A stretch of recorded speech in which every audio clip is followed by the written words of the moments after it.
করতে হবে। আল্লাহর হাবিব সাল্লাল্লাহু আলাইহি সাল্লাম বলেন, আল্লাহ পাক রব্বুল আলামিন বান্দার জন্য পবিত্র মাহে রমজানুল মুবারক মাসে রোজাকে ফরজ করে দিয়েছে। আর আমি আল্লাহর নবী আপনাদের জন্য তারাবির নামাজকে সুন্নত করে দিয়েছি। যদি কোনো আল্লাহর বান্দা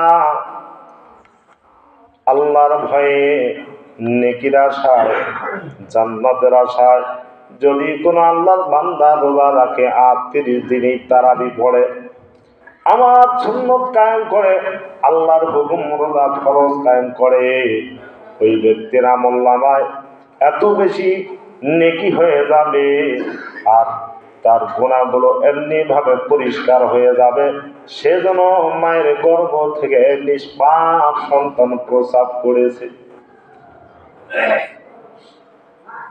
তারাবির নামাজের অনেকে বলি যে গুরুত্ব মনে হয় নাই, এত বেশি গুরুত্ব, এত বেশি ফজিলতের কথা আল্লাহর নবী বলেছেন।